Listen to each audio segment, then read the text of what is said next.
Velkommen her på Lille Gymnasium. I dag der skal vi på en rundtur til dyrkernes adfærd og normer. Hey, prøv at se. Der kommer den første.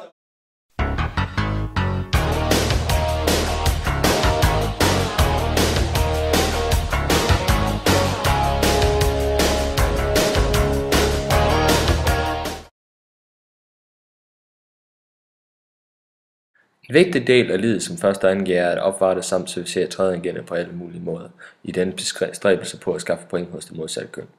Som det ses her i klippet, hvor på underlagte G'er hjælper til med at parkere en bil, samt opsamling af damer og tasker.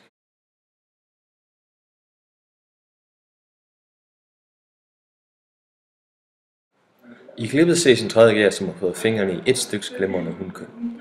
Hun er i besiddelse af flere eftertragtede ting, såsom lange pæne ben, langt lyst hår, smal talje og det man på Esben Rønsprog kalder for en tight-ass!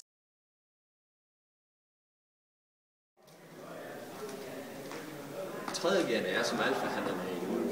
Størst, stærkeste, dominerende. Og derfor må alle andre bøje sig i stedet for, at dennes ønsker og vilje bliver imødekommet. Her ses et glimrende eksempel.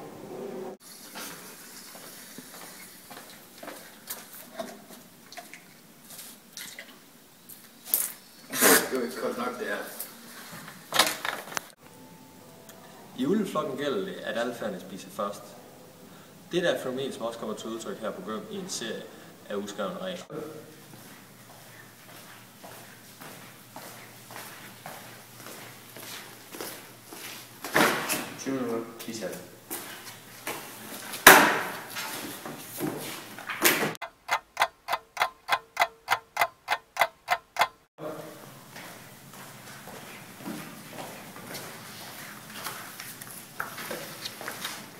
En af disse uskrevne regler fortæller, at førstegærerne er henvist til at spise deres frokost på halmtøjet, hvorimod tredjegærerne, alfærerne, sidder solidt på det bløde område.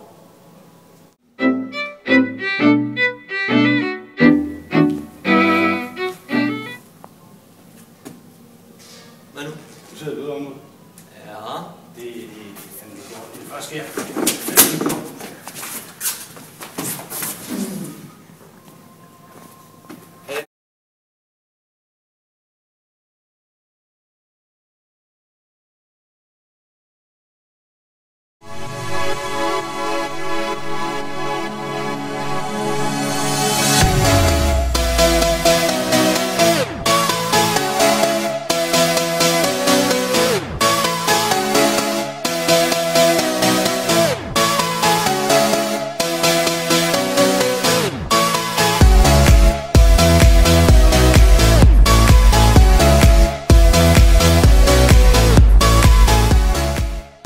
Og forresten, her er alle de 3.G'er, I skal holde øje med.